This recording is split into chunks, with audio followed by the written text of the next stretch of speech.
Assalamualaikum warahmatullahi wabarakatuh. Seperti yang diketahui umum, sekolah boleh dirujuk sebagai tempat menerima dan memberi pelajaran kepada pelajar. Secara amnya pula, sekolah merupakan tempat menuntut ilmu. Sebenarnya, isu yang berkaitan dengan sekolah bukannya sesuatu yang asing. Hal ini kerana selalunya timbul permasalahan sekolah vernakular dalam kalangan rakyat Malaysia.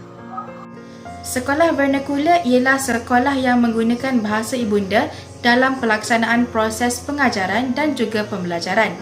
Sekolah vernakular terdiri daripada 3 iaitu Sekolah Melayu, Sekolah Cina dan juga Sekolah Tamil. Ada yang berpendapat bahawa sekolah vernakular memberi kesan yang negatif kepada masyarakat disebabkan oleh ideologi yang berbeza. Walau bagaimanapun, ada juga pihak yang menyatakan bahawa sekolah vernakular memberi kesan yang positif kerana ia menunjukkan kepelbagaian dan keunikan etnik di negara kita. Kelemahan sistem pendidikan sekolah vernakular di Malaysia. Bahasa kebangsaan tidak menjadi bahasa utama yang difahami oleh kaum-kaum di Malaysia. Pelajar terbiasa mengikut atau menggunakan bahasa ibunda masing-masing yang sudah dipelajari di sekolah vernakular masing-masing.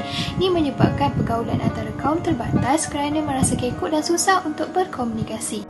Kelemahan pendidikan sistem vernakular yang seterusnya adalah ia akan mewujudkan jurang perkauman yang luas antara murid-murid yang berlainan kaum. Walaupun Malaysia telah mencapai kemerdekaan selama lebih 60 tahun, masih ada lagi segelintir kumpulan dari setiap kaum yang bersifat rasis disebabkan perpaduan kaum yang tidak dapat dicapai. Manakan tidak, sejak kecil lagi, mereka sudah dikelaskan mengikut kaum masing-masing.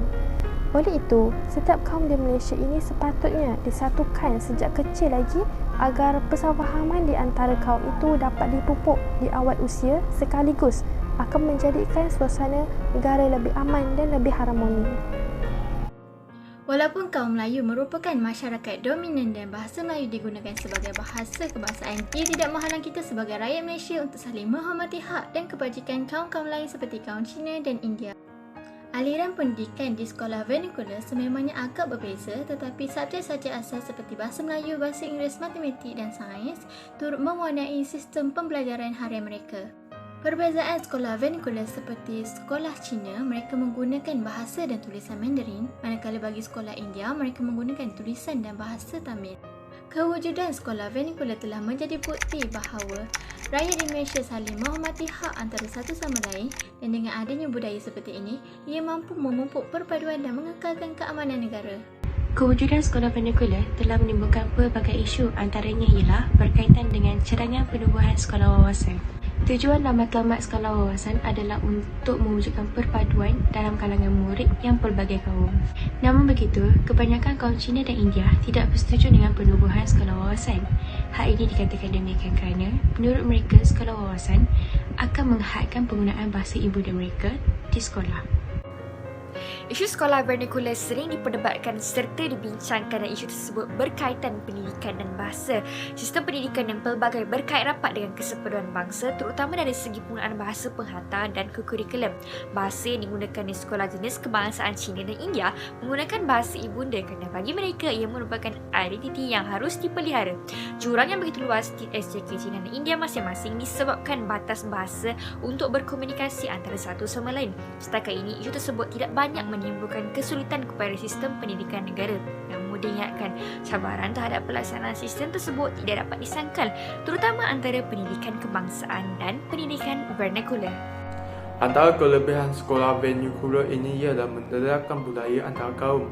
Hal ini dikatakan demikian kerana budaya kaum lain dapat diperkenalkan melalui penubuhan sekolah vernakular ini. Dengan ini, belajar Melayu dapat mempelajari budaya Cina atau India dengan lebih mendalam. Sebagai contoh, sekolah Cina akan mengadakan sambutan belayan di sekolah mereka. Hal ini secara tidak langsung dapat menarik belajar Melayu untuk mengetahui tradisi makanan dan alat belasan mereka. Di samping itu, melalui penubuhan sekolah ini, persefahaman antara kaum dapat dipupuk, sekaligus dapat mengeratkan lagi hubungan antara kaum yang terdapat di Malaysia. Saya akan menerangkan sedikit tentang sekolah vernakular dari sudut pembelajaran yang berbeza. Seperti yang kita tahu, sekolah vernakular di Tanah Melayu mengamalkan konsep pembelajaran berdasarkan bahasa ibunda masing-masing, yang bermaksud sekolah Cina menggunakan silibus dan bahasa daripada negara Cina, dan sekolah Tamil menggunakan silibus dan bahasa daripada negara India. Hal ini menyebabkan masyarakat pada zaman dahulu sukar untuk melanjutkan pelajaran mereka ke peringkat yang lebih tinggi kerana mereka semua belajar perkara yang berbeza-beza. Kehadiran pelbagai bangsa seperti orang Cina dan India yang membawa bersama identiti etnik dan jati diri mereka yang turut ingin memastikan kelangsungan identiti telah menubuhkan pelbagai jenis sekolah secara bersendirian tanpa bantuan mana-mana pihak. Sekolah tersebut telah menjadi tempat untuk mereka mempertahankan kebudayaan dan identiti mereka.